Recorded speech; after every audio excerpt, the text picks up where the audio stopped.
আশেপাশে কেউ নেই, একটুও দেরি করা যাবে না। এই সুযোগটাই কাজে লাগাতে হবে। বেশি দেওয়া যাবে না, এইটুক দিলে কাজ হয়ে যাবে।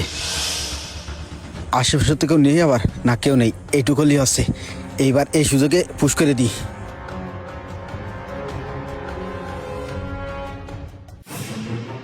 এই এই তুই কি করতেছিস? কই ভাই, কিছু না। এই কিছু না মানে? আমি দেখলাম তুই গরু কি ফুটলি, দেখি তোর হাতে কি। কিছু না তো। কিছু না মানে তোর হাত সামনে নিয়ে আয় দেখি। ওরে আল্লাহ রে, এ তো ইনজেকশন। আরে ভাই চুপ কর। তুই এই ইনজেকশন পুশ করেছিস? দাঁড়া, আমি এখনই যে কাকারে কব। না না, আমার কথা শোন ভাই, তুই কইস নে, আমার কথা শোন। এ ভাই, এটা কিন্তু মেলা দামি ইনজেকশন। এই ইনজেকশন গরুরে একবার পুশ করলি 6 মাসে খাওয়াই পরে যা করতে পারবি না, একবার এই ইনজেকশন করলি 1 মাসে ওই রেজাল্ট পাওয়া যাবে। এই জন্য এই ইনজেকশন আমি পুশ করেছি ভাই। এই ইনজেকশন আমাদের অত্র এলাকায় কোনো জায়গায় পাওয়া যায় না। আমি মেলা কষ্ট করে এক জায়গাতে ম্যানেজ করেছি। আল্লাহ দিলে এইবার দেখিস আমাদের এই গরু একদম মোটা তাজা হয়ে যাবে। আরে ভাই থাম দিনি, এবারে খুশিতে গদ গদ হয়ে পড়তেছে। এ তোর কিডা দেশে এ যুক্তি যে তোর 6 মাসের দাম 1 মাসে দিয়ে দিচ্ছে আর গরু মোটা তাজা হয়ে যাবে? শালার বলদ। আরে ভাই হ্যাঁ, তুই জানিস নে আমার এই গরু 1 মাস পরে কোন জায়গায় যাই আর আজকে কিরকম আছে তুই দেখে নে। এই ইনজেকশন সম্পর্কে তোর কোনো ধারণা নেই, 1 মাস পরে তুই দেখে নিস নে। আরে রাখ তুই, আন্দাজে না জানে শুনে এইভাবে গরু ট্রিটমেন্ট করানো ঠিক না। এই গরুর যদি কিছু হয় তাহলে তুই কি করবি? শালার বলদ, থাক তুই, আমি চলে গেলাম। হায় রে পাগল, এই ইনজেকশনের মর্মটা তুই বুঝবি না পাগল। আমার এই গরু মোটা তাজা হয়ে যাবে, দ্বিগুণ দাম হবে, তখন বুঝতে পারবি। কয় লাখ টাকা বেচবো তখন শুধু টাকা টাকা দেখবি। আমার কি ক্ষতি হয়ে গেল রে ভাই, আমার এত সুন্দর গরুটা আমি নিয়ে তাতে শেষ করে দিলাম। আমি কি করলাম রে ভাই, আমি লোভের বাদে পড়ে আজকে আমি সর্বশান্ত হয়ে গেছি রে ভাই। আমারও একটা গরু ছাড়া আর কিছু ছিল না রে ভাই। এ মিয়া ভাই, এই কি হয়েছে আমার একটু খুলে কদিনই। বাইরে আমি লোভে পড়েছি, লোভে পড়ে আমার গরুটা আমি হারাই ফেলেছি রে ভাই। কি করলাম আমি এটা? আরে মিয়া ভাই থাম, যা হওয়ার তা তো হয়ে গেছে। হাজার কানলেও তুই কি আর ওই গরুটা ফিরে পাবি?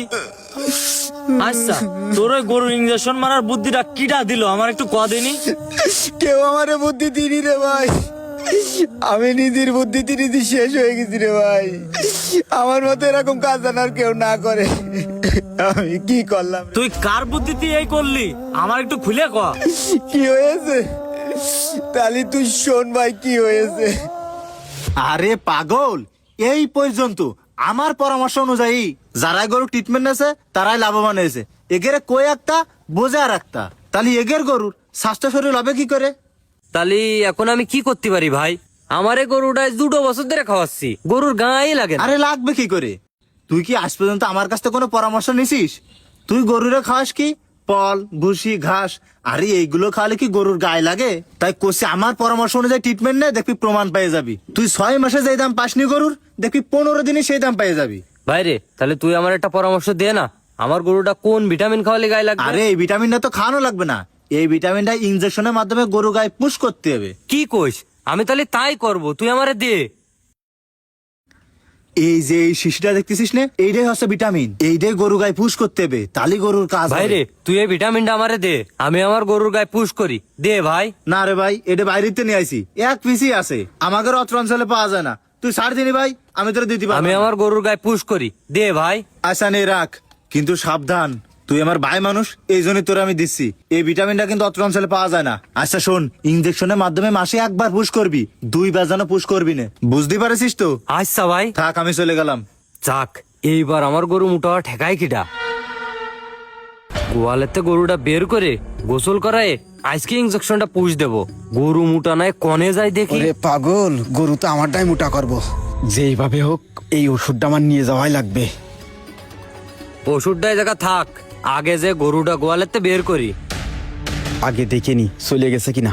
এই তো চলে গেছে, পাই গেছি। এইবার আমার গরু মোটা হওয়ার ঠেকায় কিডা?